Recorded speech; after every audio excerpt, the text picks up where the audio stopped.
Colour blindness आँख की एक तरीके की एक कमी है जिसमें लोगों को कलर्स परसीव करने में, डिफरेंशिएट करने में प्रॉब्लम होता है। कलर के शेड्स पहचानने में, उनके टोन्स पहचानने में, उनकी ब्राइटनेस पहचानने में प्रॉब्लम होती है।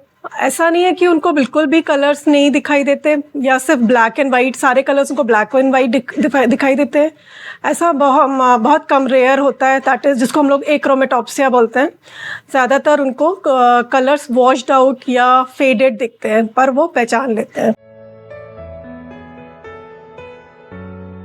ज़्यादातर जो देखा गया है कि पेशेंट्स को रेड और ग्रीन पहचानने में मुश्किल होता है। ब्लू और yellow colour deficiency less common है as compared to red and green. ज़्यादातर वो लाल और हरे रंग को पहचानने में दिक्कत उनको महसूस होती है। एंड उनके कलर्स के शेड्स, टोन्स एंड उसकी ब्राइटनेस, ये पहचानने में दिक्कत होती है। बहुत सारे केसेस में तो ये पकड़ में ही नहीं आती, लोगों को पता ही नहीं चलता कि उन्हें इस तरीके की कोई कमी भी है।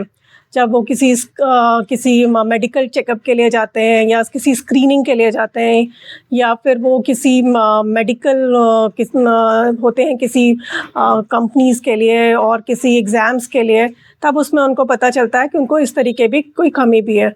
तो इसके जो लक्षण हैं वो बहुत माइल्ड भी हो सकते हैं, जैसे मैंने बताया कि वो इतने पकड़ में नहीं आते, या फिर कई बार बहुत सिवियर होते हैं कि पेशेंट्स को अपने डे टू डे काम करने में भी दिक्कत हो। इस तरह से उसका प्रेजेंटेशन होता है। रंग उसमें फेडेड दिखते हैं, कलर्स बहुत शार्प जैसे दिखते हैं होने चाहिए वैसे नहीं दिखाई पड़ते हैं।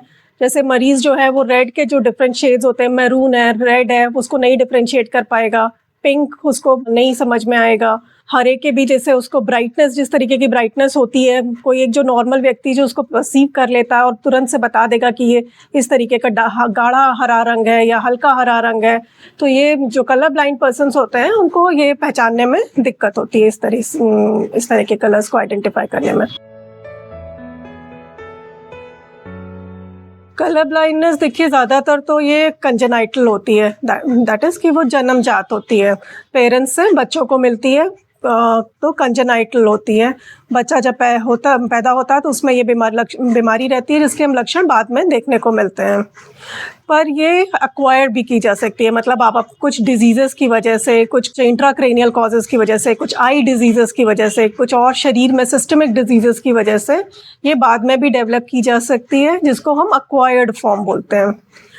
ज़्यादातर जो कंजेनाइटल होता है वो मरीज़ को स्टेबल रहता है, मतलब एक जैसा ही रहता है सारी ज़िंदगी, ज़्यादा बढ़ता नहीं है या कम नहीं होता, तो वो स्टेबल होता है, स्टेशनरी होता है। एंड दोनों आँखों को इन्वॉल्व करता है जो कंजेनाइटल कलर ब्लाइंडनेस होता है। वेयरएज़ जो एक्वायर्ड फॉर्म होगा वो आपका एक आँख को, जिसकी या तो दोनों आँखों में भी हो सकता है अगर बीमारी दोनों आँखों को इन्वॉल्व कर रही है, बट वो एक आँख में भी हो सकता है और वो बढ़ भी सकता है। अगर आप ट्रीट करें तो वो कम भी हो सकता है, क्योर भी हो सकता है। तो इस तरह से कंजेनाइटल और एक्वायर्ड में डिफरेंसेस रहते हैं। कलर ब्लाइंडनेस जो होती है वो एक्स लिंक्ड रिसेसिव डिसऑर्डर है। इसका मतलब हमारे जो दो तरीके के क्रोमोसोम्स होते हैं, एक्स क्रोमोसोम्स और वाई क्रोमोसोम्स। फीमेल्स में दो एक्स क्रोमोसोम्स होते हैं और जो मेल्स होते हैं उसमें एक एक्स क्रोमोसोम और एक वाई क्रोमोसोम होता है। तो कलर ब्लाइंडनेस का जो बीमारी है वो एक्स लिंक्ड रेसेसिव है। इसका मतलब ये है अगर दो एक्स आते हैं और दोनों में ये प्रॉब्लम है तब तो वो प्रेजेंट करेगा पेशेंट में।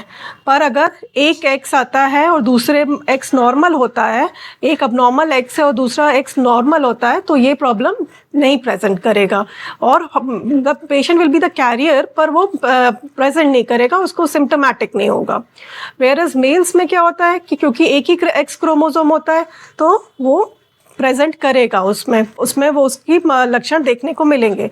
तो ये इसीलिए ये ज़्यादातर मदर्स से सन को मिलने के ज़्यादा चांसेस होते हैं।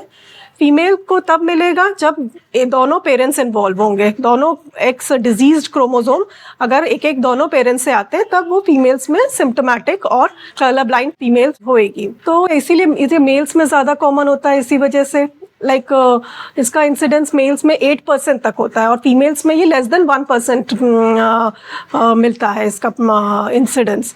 सो ये बिल्कुल एक माँ से एक बच्चे को और पेरेंट्स से बच्चे को मिलने के इसके पूरे चांसेस होते हैं, रिटर्न्स इन अ फैमिलीज।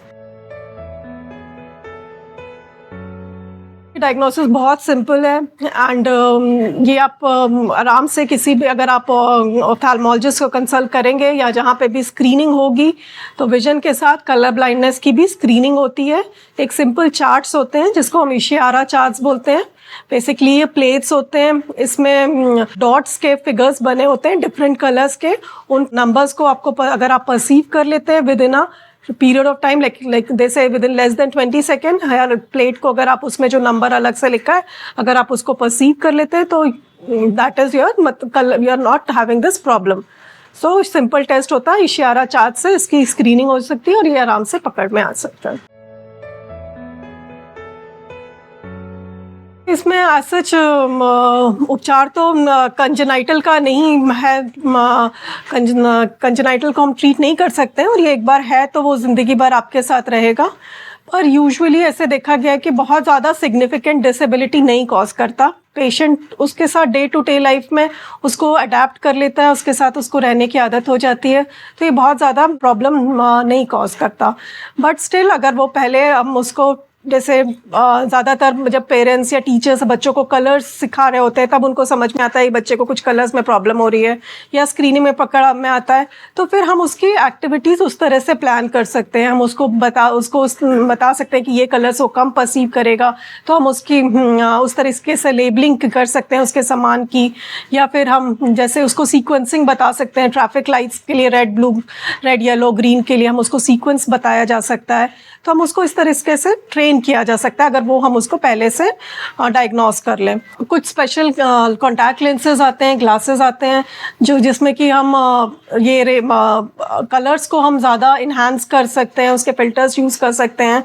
तो इस तरीके के ग्लासेस भी आते हैं एंड कॉन्टैक्ट लेंसेज भी आते हैं। तो आप अपने ऑफ्थेल्मोलॉजिस्ट को दिखाकर इनके बारे में जान सकते हैं, इनकी मदद भी ली जा सकती है।